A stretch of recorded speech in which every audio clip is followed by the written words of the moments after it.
Do not adjust your screens, for you have entered into Prime's World of Comics. Enjoy the show. Yes. Hello and welcome back to the channel. Today we are ready for another exciting issue of Prime's Comics. That's right. But I hope before we get started, you check out the descriptions down below. Because not only do I have the timestamps for everything in this video, but also I have my hashtag Grow Together comic community shoutouts. I have 3 shoutouts down there in the channel, so please be sure to check them out below. They are some great channels in this great comic community. So now, without further ado, let's get into these comics. Today, I just wanted to show some comics that I just recently picked up. One of them I just more or less got to see how it is. The other one I was curious, and it turned out that out of the 2 issues I read of, it's actually pretty good. But I will show them off to you here in this short little haul video. Also, if you'd like to see what books I picked up for Free Comic Book Day and some other stuff randomly on my Instagram, make sure you check it out in the description down below. I have it somewhere down there. It's also on my YouTube page. You know, make sure you follow me up on there and, you know, check out what I got going on when I'm not posting it on here, of course. But first up, this was kind of a curious purchase because I've heard kind of mixed reviews about it. I got The Joker Presents a Puzzlebox. Now, I just got the standard cover A on that. I've already read this book before I did the review here, or before I'm doing this showcase, I should say. Not a bad book. It is kind of more or less a whodunit mystery murder, but it is told basically all from the point of view of the Joker. He's telling the story to Commissioner Gordon. It's kind of weird timeline-wise because Punchline is in this book, and I'm not 100% sure if she was around fully whenever Commissioner Gordon was still the police commissioner. So there might be some liberties with it. I could be wrong. It is neat to see her in there, though, even though she's only briefly in there. But it's basically about who killed the Riddler. And they think that the Joker did it, but there's all these other baddies that are involved, and the Riddler was trying to get some kind of weird device thing, and, you know, all this just craziness. I believe this is only like a 3-issue series, but wasn't too bad. Not really sure if I'm going to pick it up or not. Still deciding on that. It was good, but I don't know if it was the, you know, $5 price tag for each of the books good. I may pick it up in trade later. I don't know. But still, pretty good stuff. Pretty cool read. The artwork's fairly decent. But now on to the next one. Next up, we have a newer book. And it's from a publisher that I've been wanting to check out. I wish I would have got on the bandwagon when they first started with the White Widow books and I Make Boys Cry and some of these other books that they have. But I did jump on with this one because I do like vampires, especially sexy women vampires. But this is Absolute Comics Group. This is Katrina, #1, and this is the White Widow variant. But gorgeous artwork. It does have the full kind of lettering there that, as you can see, very shiny, moves. You do have the White Widow up here in the corner. That is like their Absolute Comics Group's like flagship character. Apparently her villain is, I think, Blood Widow, and I'll be getting a series of her later on. But I just wanted to jump into this because I know that they use some like really cool like hologram covers and holographic metallic ink and things like this. So I just wanted to jump in, check this out. It sounded pretty cool premise-wise. I think they're only up to like issue 3 or 4 right now, and I got issues 1 and 2. One of them was a little bit pricey, but I guess it's because these are kind of low print runs. And this is also, you know, the special edition here as well. So it was a little bit more expensive than the other one, which was cover price. But this, on the front here, this is Katrina. She is the queen of the vampires, the daughter of Lilith, Adam's first wife that's not really recognized in canon in the church.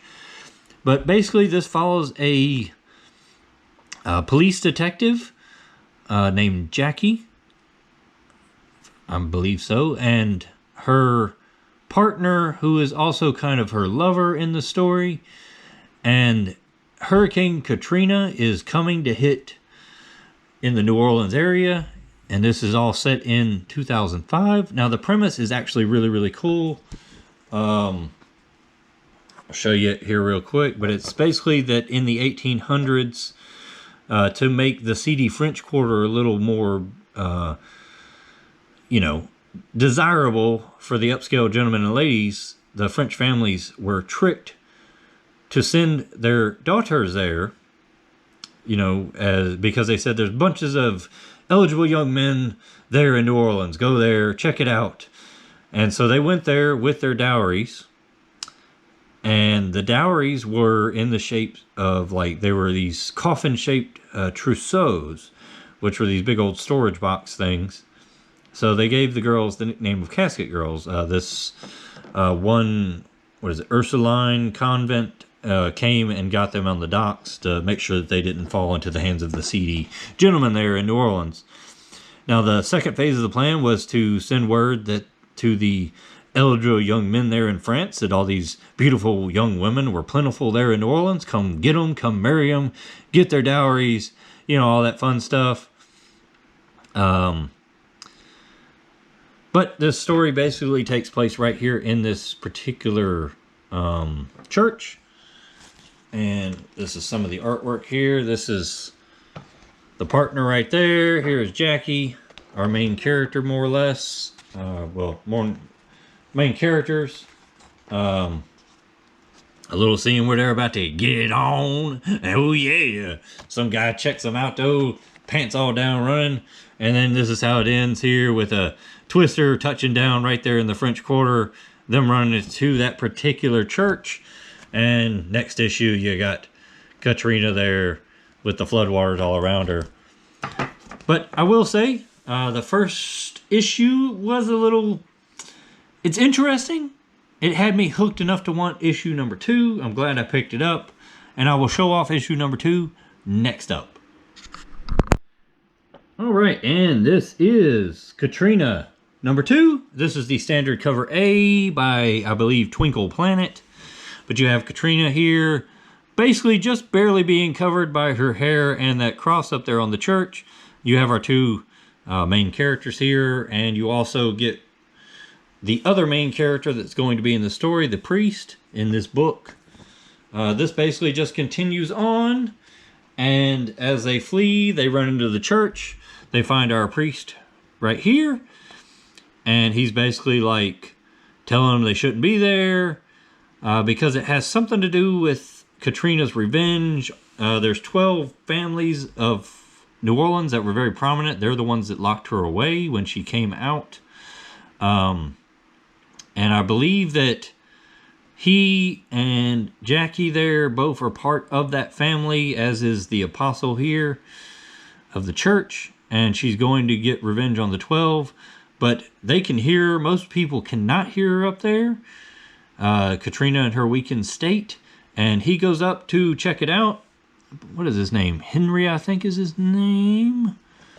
Let me check real fast. Hank. Hank is his name.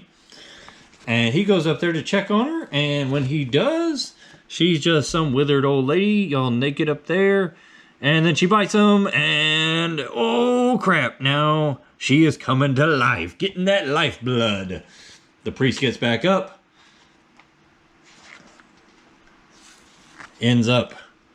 Katrina ends up coming back. Just kind of very, very scantily clad there with the little smoke covering everything. But she's back to her full power. She's going to get the blood of the 12. The apostle, you know, gets her to go away. She flies off into the storm. They take Hank back to the Apostles' Chamber here. And she tries to get some answers. He tells the whole story. There's your caskets there, the trousseaus. And there is the Council of Elders, the 12. So Katrina's been around since the 1800s here, and you can see the very final page. Hank is turned into a vampire himself. That's going to be interesting. And next issue, you got this going on right there. But after reading issue 2, I was definitely hooked.